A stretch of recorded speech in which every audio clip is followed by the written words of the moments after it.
Hey everybody, Trey here. Welcome back to another forecast discussion on this upcoming severe weather stretch of days we have coming up starting tonight, Sunday, April 10th, and really kicking into gear tomorrow, Tuesday, and Wednesday across the central and southern plains into the Midwest. So today we're going to take a look at tonight's threat. We're going to talk about that briefly. Not a whole lot to talk about with it, but we're going to discuss it, and then we're going to dive in and take a look at what the models are showing for Monday, Tuesday, and Wednesday. We're going to look at a couple different models, kind of compare and contrast the two, and just like we did in the last video, we're going to do that, and then take a look at an analog that I've been thinking about that has really come to mind with this setup. So let's go ahead and get started. This is the threat for tonight from the SPC. For tonight, Sunday, April 10th, we've got a slight risk for parts of northern and northeast Oklahoma into far southeast Kansas into central Missouri, with an accompanying mostly a damaging wind and large hail threat, as well as an outside chance of a tornado or two with this convection. Then we go into tomorrow, big area of slight risk here, stretching all the way from East Texas up through southeast Oklahoma into central Arkansas, up toward the Missouri boot heel with a tornado, wind, and perhaps a significant hail threat as well. And then we go into day 3, enhanced risk now, level 3 of 5, up from all the way up to southeast Iowa, down through eastern Kansas, southwest Iowa, down through eastern Kansas, much of Oklahoma into north Texas.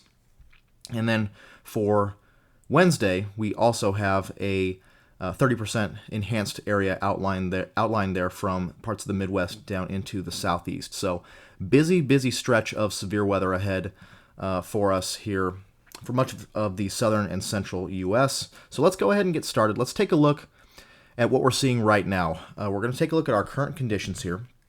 So this is our satellite view right now, and you can see some semblance of kind of this broad troughiness across the southwest U.S. right now.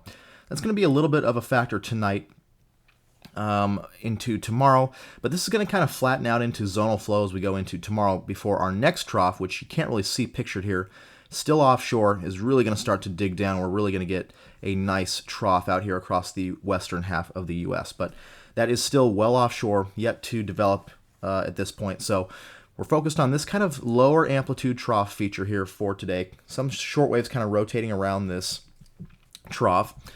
And we had kind of westerly flow across the Rockies last night, and what we had was some surface low development in eastern Colorado, western Kansas. That has since moved off to the northeast, and behind that, it's kind of trailed out this cold front that's going to settle somewhere across kind of northeast Oklahoma into Missouri for this evening, kind of where that slight risk is prog. And that's going to be our main lifting mechanism for the severe weather threat this evening.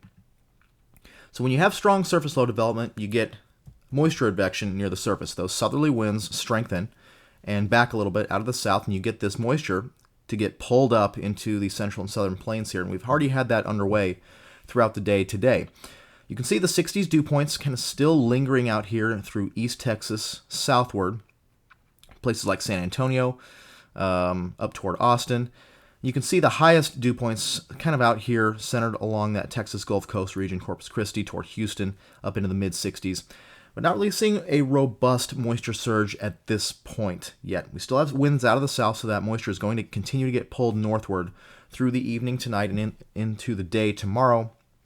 And over the next couple of days, as we get kind of continued troughiness over the western U.S., continued surface low development. So we're going to get moisture, good moisture eventually to get pumped up in here. But for tonight's setup, not too much in the way of robust moisture content. But you can see we'll probably get upper 50s up into northeast Oklahoma, north central Oklahoma, up into southwest Missouri, kind of pooling along that cold front for this evening.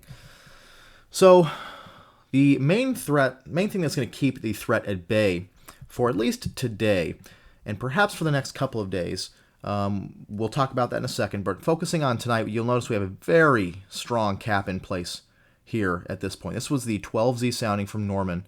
So 7 a.m. Central Daylight Time, they sent that weather balloon up, and this is what we got back.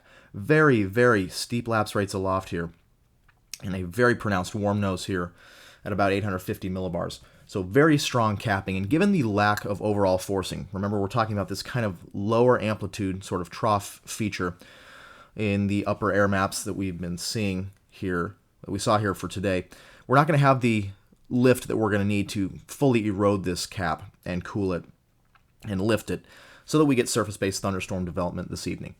The front is going to be needed to kind of push the air near the surface through this strong cap. So what that means is that storms are likely going to stay elevated for tonight's event. And that will negate the tornado threat effectively. Any storm that can kind of ride that cold front will have a chance to maybe produce a tornado or two, but again, the threat is going to be very low. Most of the storms, if not all, are going to be on the cool side of the boundary, so that they will be rooted above this kind of capping inversion here this evening. So main threats are going to be large hail and damaging winds as storms kind of congeal along that cold front. Again, the tornado threat going to be very low this evening. So that's some good news here to start off this stretch of severe weather. This is just going to be a warm-up here. You can see this is our 500 millibar map for tonight. Kind of this low amplitude feature, mostly kind of zonal flow in here, that east-west kind of flow, but we will have continued surface low development out here in southeast Colorado, or somewhere in that vicinity overnight, while the low at the surface that was initiated last night will continue to move off to the northeast. Here it is right now. This is that low up in southeast, or kind of west Iowa, if you will, with that trailing cold front back to the southwest. That's going to kind of, again, as the low moves off, that low's going to kind of get, that cold front's going to kind of get stretched out. It's kind of going to stall somewhere up there in northeast Oklahoma into central Missouri. And again, that's going to be the mechanism we need to break through that cap. Storms will still remain elevated, though.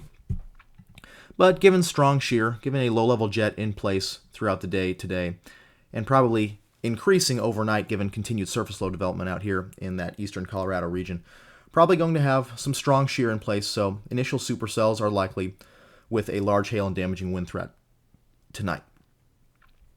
But let's go ahead and take a look at what we're seeing for starting tomorrow. Again, the SPC has a slight risk out with a 5% tornado risk for places like southeast Oklahoma, far northeast Texas, up into central and northern Arkansas, up toward the Missouri boot heel into far western Tennessee.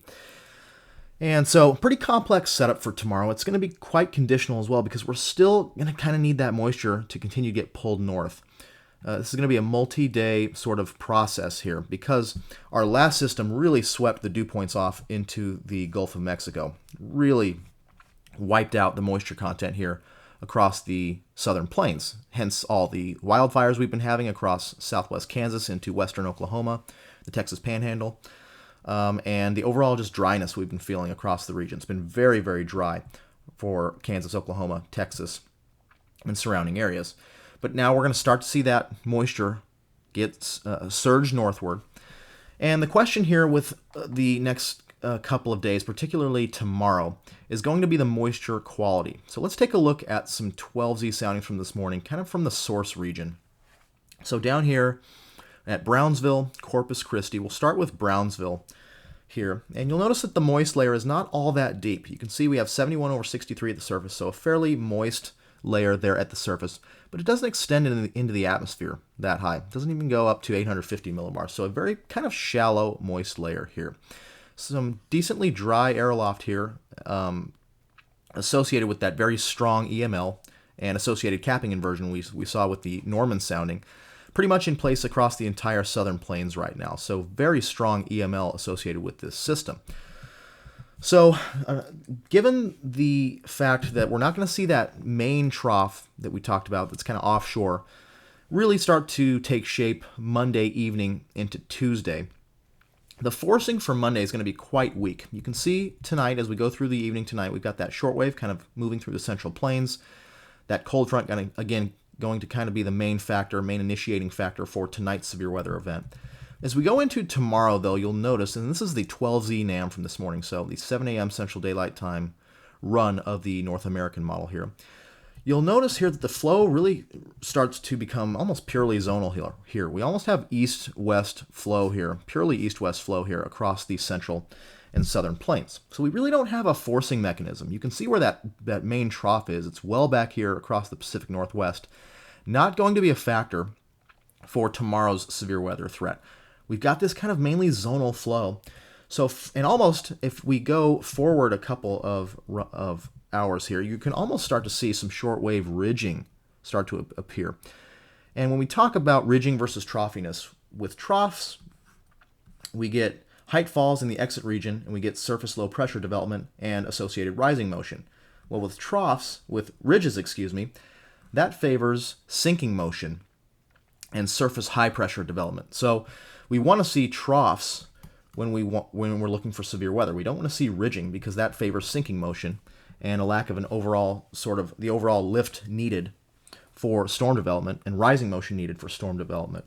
So when we see ridging like this, we are going to have to rely on boundaries near the surface to help kind of overcome the lack of broad scale lifting mechanism and kind of focus that lift along those boundaries. And if we look at the HRRR model for tonight, I'm just going to show you this right now for what we might see tonight. You'll notice that after dark, we get storm initiation here, north central Oklahoma into northeast Oklahoma, southwest Missouri, and that kind of moves off throughout the day. And if I go actually back to the 12Z run here, this is going to allow us to go out a little bit farther. And again, we always have to take these convective allowing models with a grain of salt. These are often not so great in their depiction of surface features, the overall pattern, and the actual radar itself. But this is a decent guess at what we might see tonight. So lots of storm development on the cool side of that cold front there. And that cold front's not going to move a whole lot throughout the day tomorrow. We're going to get continued surface low development out here in eastern Colorado vicinity.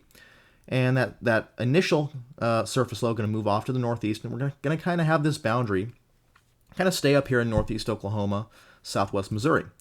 Well, what these storms are going to do, kind of close to that boundary, what they might do is they might send out an outflow boundary. And that's going to be critical. We're going to have to watch closely if an outflow boundary can set up somewhere in here. Somewhere in central Arkansas to southeast Oklahoma would be my best guess. And if we do have an outflow boundary here, what might happen is we might see storm initiation along that boundary because of that enhanced lift at that kind of right along that boundary, which will overcome the overall lack of broad scale lift given the kind of modest height rises and nebulous forcing for ascent. So we're going to need surface boundaries for tomorrow. So what we're going to have to watch closely, we're going to have to see what the storms tonight do, whether they spit out an outflow boundary or not. And that's, I think, going to be the main target for tomorrow, given the overall lack of forcing here. If we go down to the surface here, so let's go back a little bit. So you can see, we'll see how the surface pattern progresses here. You can see through the day that initial low out here in Iowa kind of moves off to the northeast. We've got that trailing cold front back into northeast Oklahoma there. But we're going to get renewed surface low development out here somewhere along, kind of, you can see that there, kind of overnight tonight. And it's going to kind of move off to the east as we go through the day tomorrow. And again, that cold front is going to kind of stall up here, southern Missouri, northeast Oklahoma. And south of that, wherever that outflow boundary sets up, if it does set up, that's going to be the main focus for storms tomorrow. Elsewhere, I think that cap is going to stay pretty much in place. That's a really, really stout cap in place. And given that we're not going to see large-scale forcing for ascent to help cool the mid-levels here and lift that capping inversion so that we can break that cap, I don't think that places away from any mesoscale boundaries are going to see storms tomorrow. Now, we are going to have a dry line in place. If we look at the moisture content here, the surface dew points, you'll notice here, by tomorrow afternoon, we do have a pretty solid dry line in place here. That separation between that dry air out here to the west, the moist air here to the east. And you can see those mid to upper 60s dew points have surged nicely up here south of that cold front, that stalled kind of cold front there. So if we zoom in here to our southern plains sector, let's take a couple soundings here. We're going to assume that the boundary, again, I think it's going to set up perhaps somewhere in central Arkansas to southeast Oklahoma, but again, it's going to depend on what the storms do for tomorrow. You'll notice here that the NAM does have a stout cap in place tomorrow. But look at the surface temperature here, 65 degrees, 65 over 65 here at the surface. And I'm just going to take a minute to say sort of a PSA here. The NAM has a well-known bias to be much too cool at the surface. Again, the NAM is always too cold at the surface. So what that is going to do, if we have surface temperatures, let's say we have surface temperatures out here into the 70s, and we have our dew point of 65, even approaching 80 degrees. So what that does, we have our same dew point profile here. And if you recall how to make a sounding, a parcel trace here, if you haven't watched my SKU-T and Hodograph series, I'd highly recommend you do that if you're kind of unfamiliar with how to create soundings. But what we do is we follow the mixing ratio line up from the dew point. We follow the dry adiabat up to the point where they intersect. And then we draw our parcel trace up along the moist adiabat there. So if we have our surface temperatures, 10 degrees warmer or so than what the NAM is showing, you can see that capping inversion doesn't make much of a difference. We're going to be able to breach that cap as we have positive buoyancy all the way in here. And again, I think that's the NAM being the NAM here. The NAM is going to be much too cool at the surface here. And so I think, number one, instability is going to be greater tomorrow. And number two, I don't think this cap is going to be in play as much, although it is a pretty stout cap. So places away from mesoscale boundaries may have a tough time getting storms to fire. But I think 65 degrees at the surface is just way too cool here. So I think that boundary is going to help. We may see storms along the dry line as well. We get convergence along that dry line, kind of southwesterly winds at the surface, and then kind of southerly or southeasterly winds to the east of the dry line. The dry line may provide enough forcing itself to fire a storm or two along it. We'll have to see. That's, again, a conditional threat. But any storm that does fire tomorrow going to have very steep lapse rates aloft, given the overall, this kind of warm EML aloft we have. And again, we're going to need a boundary to help lift the parcels through that cap and allow that cap to kind of not be an issue. Again, I think that's going to be somewhere here in central Arkansas to southeast Oklahoma, while that cold front sits up here with perhaps continued storm development to the north of it during the day. Those would be pretty much non-severe, whereas the main threats here, especially along any boundary where winds are going to be locally backed out of the southeast and hodographs may enlarge locally, we may see a supercell threat with a tornado threat, as well as a large hail threat given the steep lapse rates aloft and maybe some damaging winds as well. So tomorrow is a very interesting setup. It is kind of a conditional setup, but again, wherever that outflow boundary sets up, if it does set up, I think is going to be the place to be for sure, with a secondary threat, a little bit more conditional along the dry line, down here in north central, down into east central Texas. So that's Monday. And if we look, so let's take a look at the NAM and the GFS here to kind of give you a sense of the model differences at this point for Monday. So let's go back here. So this is going to be the GFS, 12Z GFS from this morning. This is going to be the 12Z NAM from this morning. So if we go through, we'll take a look at our 500 millibar pattern. So here for Monday, very much zonal flow here. GFS showing much of the same. So very much zonal flow out here with maybe some slight hint of some shortwave ridging here across the central and southern plains. So again, both models are kind of on board for tomorrow. Again, perhaps a supercell threat here wherever that outflow boundary sets up, with a secondary threat along the dry line in north central and east central Texas. Now let's go on to Tuesday here. The models have kind of been a little shifty, and they've shown quite a bit of disagreement here for a few days now. And so this is what we're seeing for 0Z Wednesday, which would be 7 p.m. Central Daylight Time Tuesday, which again is progged to be kind of one of the main days, the main severe weather days of this kind of multi-day stretch. Again, enhanced risk out right now with a 30% significant severe weather area outlined by the SPC. So let's take a look here at the NAM. So this is the depiction of the trough on the NAM at 0Z Wednesday, which would be evening on Tuesday. You can see it's kind of a very negatively tilted trough here, kind of closed circulation here up over Montana, Wyoming, with a very strong belt of flow here, rounding the base of that trough, encroaching into the central plains, with maybe some short waves rounding the base and into the exit region of that trough here. Nice defluence aloft here on the NAM. Again, that's the spreading out of those wind vectors with height, promotes large-scale ascent. Again, if we have diffluence aloft, that kind of creates a void here. And what the atmosphere wants to do is it wants to keep itself in balance. So it promotes rising motion from below to fill that void. And when we have diffluence aloft, we get rising motion, which is favorable for storm development. So Perhaps some short waves here that may kick off storms up here on Tuesday up along the dry line into Kansas and Nebraska. Perhaps a little bit more conditional down here in Oklahoma, but maybe a little shortwave in here as well to kick things off. And it's going to be quite an extensive dry line here as well. And we'll look at that in a second. But let's take a look at what the GFS is showing for Tuesday and kind of compare the two. So this is again going to be at 0Z. So Tuesday evening. And you'll notice here that the GFS may be slightly less amplified in its solution here at 500 millibars. You'll notice here that the trough on the NAM kind of digs down a little bit. This belt of flow digs down a little bit. And the GFS may be a little bit flattened out. I don't know if that's going to make a huge difference. The trough is pretty much in the exact same place here. And just a note here, we're not going to look at the Euro right now. It's not quite in yet, but I wanted to get this video out by mid-afternoon today to kind of get you prepared, best prepared for the upcoming severe weather tonight and tomorrow. So we're not going to look at the Euro as we did in our last video, but the NAM and GFS should be good enough for our purposes here. So I'm not sure how much of a difference that we're actually seeing with these two.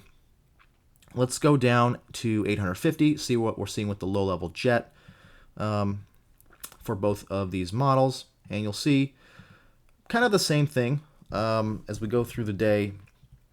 On Tuesday, that low-level jet sticks around and then amplifies, especially with southern extent down into Kansas as we go through the day. And our surface low redevelops out here across southeast Colorado, southwest Kansas. So broad low-level jet, 50 to 60 knots here. That should no doubt provide the shear that we need for supercells out here. Now let's take a look at our surface pattern. Let's take a look at the surface pattern. This is going to be pretty critical here. So let's go ahead and look at our surface temperatures here, our surface isobars as well. So we go through the day Tuesday.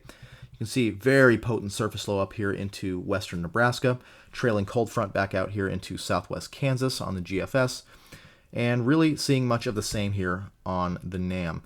Although the GFS is definitely a little bit more progressive if we kind of pull these side by side with each other. So if you take a look at the surface low position here, centered somewhere here in south central Nebraska into far north Kansas here. If we look at the GFS, the surface low is all the way into eastern Nebraska, trailing cold front back here as well. So the GFS is definitely a little bit more progressive still with this system. Although it's kind of, both models are showing overall the same kind of pattern. Strong surface low here, strong trough impinging into the region, exit region over here into the central plains. And then our dry line. Dry line is going to be critical here. So you can see we get continued development of that dry line northward, with upper 60s dew points up here all the way up into central Kansas here. And then up on that surface low, perhaps is going to be a secondary target on that triple point. Here's your warm front draped across the Midwest states. Surface low is somewhere in here. Dry line draped to the south there across the central plains.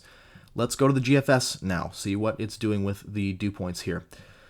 So you'll notice again how the more progressive nature of the dew points of the as a function of the more progressive nature of the system. Our surface lows here in eastern Nebraska, our warm front draped off a little bit farther to the east, triple points a little bit off to the east, so somewhere in southwest Iowa might be the sweet spot there for that target. But you can see kind of the same setup here for both models. So we're seeing some decent agreement between the models here. A little bit more of a slanted dry line, northeast to southwest slanted dry line here, whereas with the NAM, it's a little bit more straight north-south here. Again, not too much of a difference there. Overall, the pattern is going to be the same. We're going to see a very tight dry line in here, extending all the way down into South Texas. So, given the degree of forcing, we're going to have multiple short waves, perhaps able to initiate storms out here. And this is going to play out with kind of a multi-target scenario in my mind. We're going to have the triple point here up in far eastern Nebraska, southwest Iowa, depending on what model run actually, plays out closest to reality. Southeast Nebraska, southwest Iowa, not much difference there. That's going to be your triple point target. We could get a few storms to fire there, given the kind of defluence aloft here across the central plains. That may help initiate storms here more easily up on the triple point.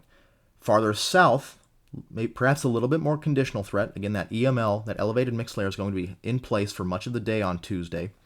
And we'll take a few soundings here in a second. But given the tight dry line circulation, let me zoom in here. I've seen a lot of comments here about this system saying, oh, all the models are showing capping, and we're going to get a lot of mixing here on the dry line so that the dew point spreads are going to be 30 plus, which is obviously not favorable for tornadoes, more favorable for outflow dominant storms. And I just don't see that being the case here. So if we take a sounding here, and if we assume that we're going to have some capping in place, maybe not this strong by Tuesday, and by Tuesday, of course, we'll have that large-scale lift to help erode the cap fully, but we're going to have a strong cap in place given that elevated mixed layer. And again, this goes to that cold bias that we're talking about on the models. The NAM is showing quite a stout cap there, fairly shallow moist layer there. But again, I don't know if that's going to have too much of a role because we're going to stay capped. There is some dry air aloft here, but if we're going to stay capped throughout the day, that should decrease vertical mixing significantly. So if you think about what a cap does, it's a lid on the atmosphere. So if we say this is a surface and we have our capping inversion here, it acts as kind of a brick wall. So it's not going to let stuff from above go down to below, and it's not going to let air from below mix above. So that cap is going to keep a lid on the atmosphere and going to temper vertical mixing. So I just don't buy the argument that we're going to get significant vertical mixing on Tuesday, even though we have some dry air aloft here, because we're going to stay capped for much of the day. We may get dew points to drop a little bit, maybe into the mid-60s here, but I just don't understand the theory that we're going to see significant vertical mixing here on Tuesday. I think we're going to see dew point spreads, probably in the low, perhaps even high single digits to low teens, just because that cap is going to stay in place throughout the day. Because we've got air out here in the southwest that's very, very warm. If you look at soundings here, let me go back to last night. I apologize, we're kind of going all over the place here, but I just have a lot of thoughts on this upcoming setup here. If we look at our soundings here from out west, let's take this sounding here in northwest Mexico. This is from 0Z on the 9th. So this is a couple days ago now. So the evening of April 8th, which would have been Friday evening. We've got very warm air out here in the desert southwest. If we go back to El Paso and Tucson, look at Tucson, 92 degrees. So we've got very warm, very dry air out here, very steep lapse rate. So we're going to have that continue throughout this process. So we're going to stay capped for much of the day on Tuesday, probably into the late afternoon. So that's going to keep vertical mixing down significantly, I believe. I could be wrong. I could be misunderstanding something about mixing, but I just don't understand the sentiment that we're going to see strong vertical mixing on Tuesday along the dry line. Also, again, that bias with the NAM. If you're looking at the NAM solely, you're going to think that, it's going to be a non-event. It's progging surface temperatures at 7 p.m. to be 75 degrees. And if we go back to, let's go back to 21Z here and take a sounding. We'll take a sounding right at Oklahoma City here. So if we look at Oklahoma City, the NAM is progging temperatures to be 80. And I'm going to go to the NWS Norman page here. And what we're going to do is we're going to look at the forecast high temperatures here. Now, of course, these are forecast high temperatures as well. So they could change very much by the time we get to Tuesday. But look at the high here. The prog high for Tuesday is 88 degrees. So if we get, now that could be high as well. We could have some cloud cover given the trough that's moving in. We could have some warm advection showers in the morning, some cloud cover to keep that down. 88 may be a little bit high. But if we settle on something like 85 degrees as a high, that's at 21Z, that's 5 degrees cooler here on the NAM. And if we say, we get mid 80s to linger towards 6, 7 p.m. here, that's 10 degrees less than what on the NAM here.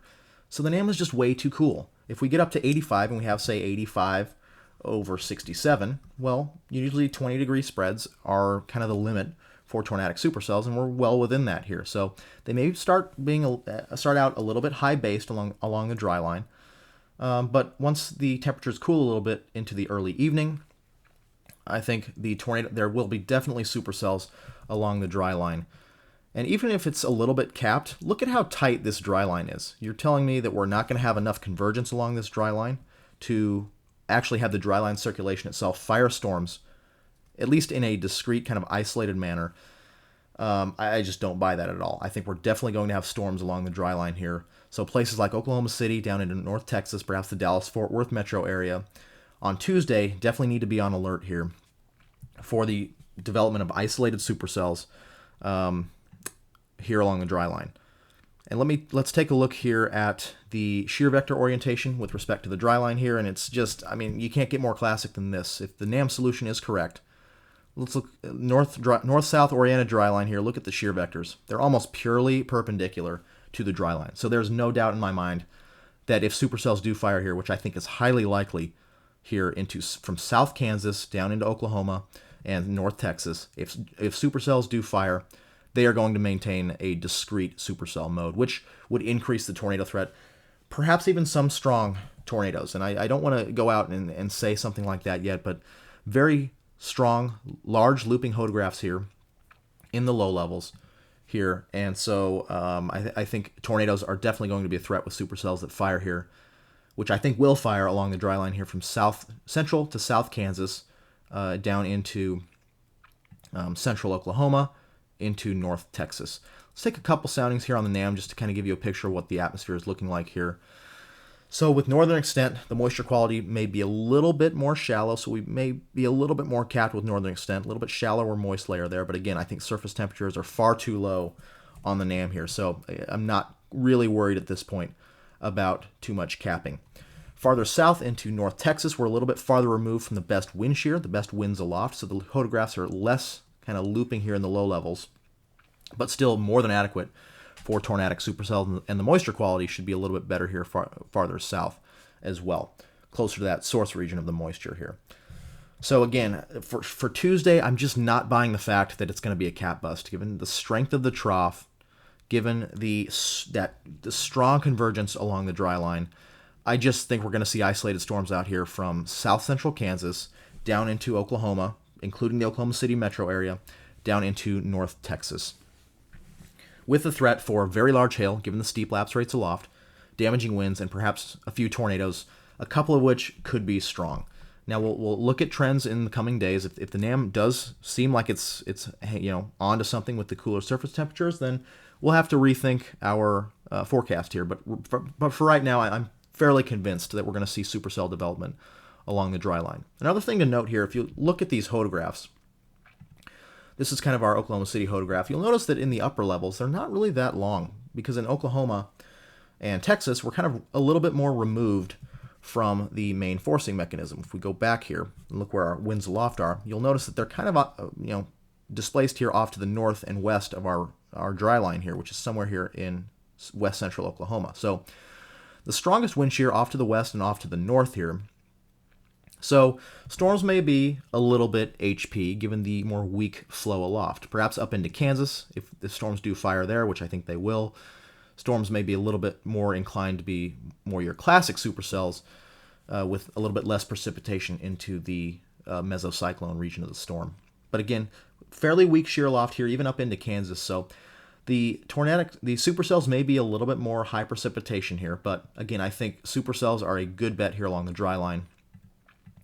Just given the strength of the trough, given the strength of the forcing, the convergence along the dry line, I just don't buy that we're not going to see storms here up into the southern plains. Up on the triple point here, we'll take a look here right now. And so very strong surface low. I think storms are a little bit more of a guarantee up here, just given the extra kind of lift from that surface low. Some more backed winds up here. And if we take a couple soundings here, this is at 0Z, we'll take a couple soundings here, kind of along that warm front triple point area.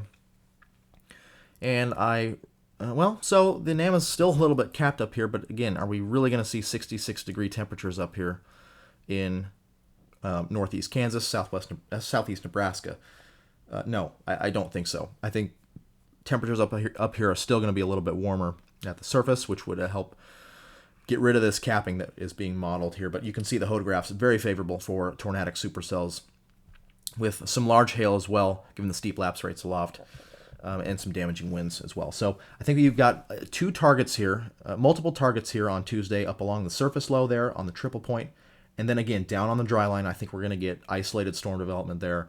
I just don't see, again, any reason that we're going to see a cap bust here along the dry line, given the strength of the forcing and that convergence along the dry line. And one thing to mention here, with weaker winds aloft, the storms may stay in that dry line circulation a little bit longer, which would allow them to, in turn, stay in that zone of lift for a little bit longer and have a better chance of sustaining themselves. So again, I just don't see a cap bust here along the dry line for Tuesday. Let's go to Wednesday here. Sorry if I'm rambling on here. I've just got a lot of thoughts on this setup, and just I've seen a lot of differing opinions on this setup that I've had some issue with thus far, at least as far as the reasoning goes. So I just wanted to kind of get my thoughts out there in full and kind of tell you what I'm thinking for the next couple of days. So let's move on to Wednesday here, and you can see this is on the NAM. And again, this is the 84-hour NAM, not super trustworthy here, but you can see that low really consolidate, that trough really consolidates here up into the northern plains, really closes off. We really get this belt of flow to intensify and strengthen here in the exit region of this trough. Very broad area of strong winds aloft here ahead of this closed circulation here at 500 millibars. Now let's see what the GFS is showing at 500 millibars. So let's go to 0Z Thursday, which would be Wednesday evening, in showing basically the same pattern here. You can see it's a little bit off to the north here as far as the GFS goes, a little bit more progressive. Again, the GFS tends to be a little bit more progressive than some of the other models here, but overall the same kind of setup. If we look at our low-level jet here, for this, it kind of is trailing off to the east here a little bit, stretching down into Arkansas, northern Louisiana, northern Mississippi, with a little bit stronger flow up here into the Midwest on the GFS. And then if we go on the NAM here, you can see the NAM actually has a much stronger low-level jet out here with a very well-defined sort of shortwave here at 850 millibars. So that'll be something to watch for sure, but very strong low-level jet out here, 60-plus knots of flow here up through much of Indiana into Ohio, Kentucky down into Tennessee, and even northern Mississippi here. So that'll be something to watch for sure. Let's look at our surface pattern here for Wednesday, and we'll talk more about Wednesday as Tuesday and Wednesday both as those days approach here. So let's go to 0Z. We'll go to 21Z on both days. Look at the surface pattern here. So the NAM here showing that surface low up into the Great Lakes region right here. So we'll have a trailing kind of cold front back in here. Probably will be more of a linear mode. Just by looking at this, it looks like more of a linear mode down here, just because your low is kind of off to the north, and you have more of your flow at aloft. It's kind of more meridional, so shear vector should be a little bit more parallel to the initiating boundary here. So it looks like more of a linear mode here, at least with what these models are showing. Much of the same here, surface low up here, kind of two different centers here on both models, but up here in the Great Lakes region, cold front down there to the south. So again, I would think a little bit more of a chance for a more linear mode here, just given that the upper winds are more parallel to the boundary. Dew points still looking good out ahead of that trough. You can see the sharp kind of cold front / dry line combination here remains in place for Wednesday. And if we do look at our shear vectors here, you'll notice that there actually is a decent component of the shear vectors that are off of this boundary. You'll notice it's draped northeast to southwest. Shear vectors here actually do have a decent perpendicularity to them, especially with southern extent here along the boundary. So that will definitely have to be watched. We may see a little bit more of a broken line here. Again, the forcing increases significantly, so we may get more storms just because the forcing is now super strong here. But shear vectors are definitely a little bit more perpendicular than I would think at first glance here in relation to this boundary. So that'll be something to watch as we go into Wednesday. But again, I think the severe threat will definitely continue for a pretty broad swath. Again, the SBC has that day 4 outlook out, 15% all the way up into the Great Lakes region down to the Gulf Coast, with a centered kind of on that 30% region here from northern Louisiana, much of Mississippi up into western Tennessee, much of Arkansas into far southern Illinois there. So something to watch for sure. I think the severe threat, there will be definitely a severe threat out here along this kind of cold front dry line, and maybe out ahead of it. If we can get some supercells out ahead of that line, that would be that would favor more of a discrete mode out there as well. We take a couple of soundings here, just kind of give you a picture here. Moisture going all the way up into the Great Lakes region here. So let's take a look here. Yeah, you can see we're uncapped. That moisture, that boundary layer is fully modified here. So we've got a much deeper moist layer here. You can see it extends all the way up to about 700 millibars here on the NAM here. So Moisture not going to be an issue here, I think, for Wednesday. Again, the NAM's showing 64 degrees here at the surface. I just don't think that's the case at all, but you can see large looping photographs here, and completely uncapped here now. Very solid instability. So if we get a more discrete mode here for Wednesday, large hail, damaging winds, and a tornado threat as well. So Wednesday, going to have to keep an eye on that for a significant severe threat as well. Again, I think the main days of this event are going to be Tuesday and Wednesday.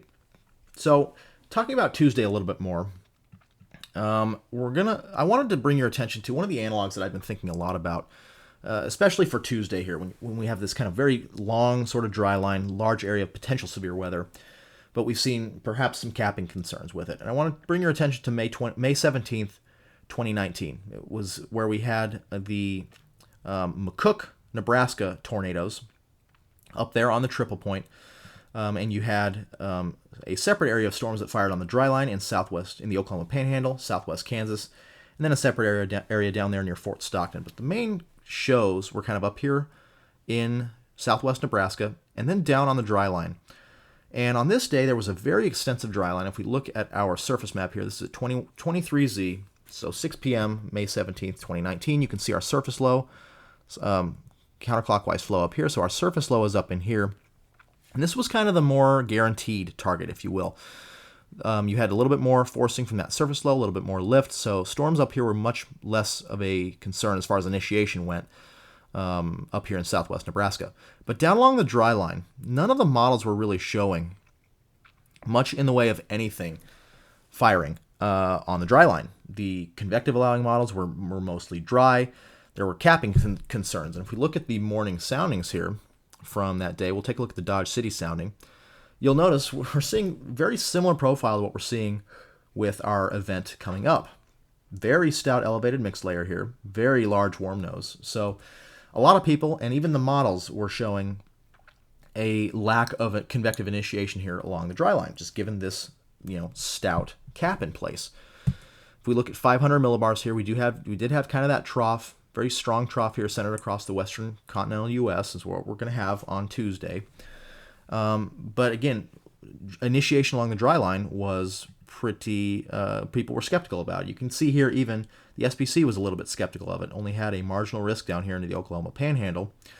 But storms eventually did fire because we had a little shortwave move through, and by 0Z on the 18th, so evening on the 17th, we were completely uncapped down here in southwest Kansas. And we got a supercell to fire in the Oklahoma Panhandle, produced a tornado near Forgan, Oklahoma, and continued to produce a cyclic tornado genesis as it moved into southwest Kansas near Mineola, out toward Kinsley, Kansas. Produced multiple tornadoes, including some potentially strong tornadoes. And you can see that was the case given the very strong large looping photographs here. So this was kind of an analog that I've seen, not so much in the actual setup, the actual synoptic pattern, but just how things played out. You can see you had lots of storms up here in Nebraska, lots of reports here, including the tornadic supercell that went through the McCook area. And again, cans were super dry down here along the dry line, but we got a supercell to fire. And if we look at the dry line, if we look at our surface map here, notice the convergence along the dry line here. You have 86 over 34, so upper 80s, very dry air here, dew points down into the 30s, 20s, and 30s out here.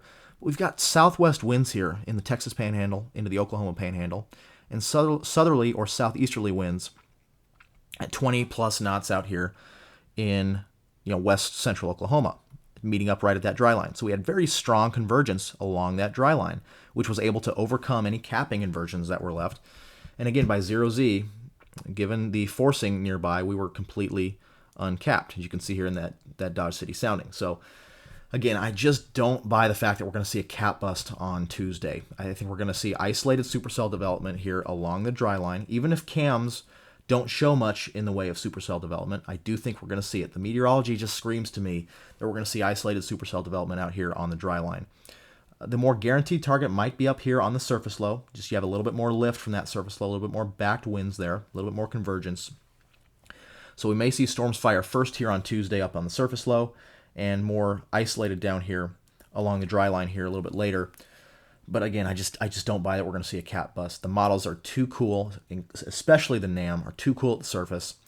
Just given the convergence along the dry line that's progged here, how tight that dry line is, I just don't buy that we're going to see a cat bust on the dry line for Tuesday. So that's all the rambling I'm going to do for now. We'll be back with more videos here tomorrow morning, and hopefully Tuesday morning and Wednesday morning as well, to get you kind of the observed data portion of things as we get to the actual day of each event. But for now, tonight, again, isolated severe threat here for the slight risk area here in northeast Oklahoma into southwest Missouri. Again, I think storms are going to be elevated tonight, with a very outside chance of maybe grabbing that stalled cold front and producing a tornado or two. But again, I think the main threat is going to be damaging winds and large hail up there.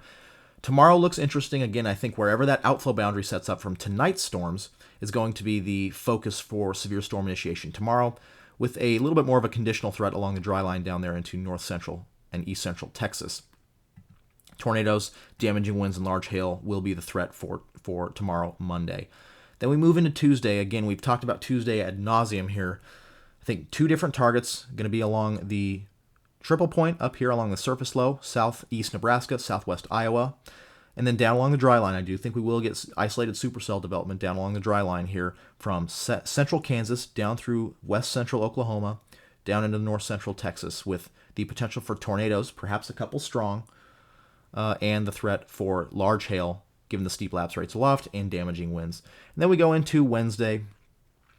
Perhaps a little bit more of a linear mode, given the increase in forcing, but we did see the potential for maybe some discrete storms there along the kind of dry line cold front combination there. Tornadoes, maybe a couple strong as well, given especially if we get a more discrete mode, and, as well as some large hail with a more discrete mode and damaging winds, particularly more so a damaging wind threat if we do get a more linear mode on Wednesday. So that's all I have for now. Thanks for watching, and we will see you in the next video.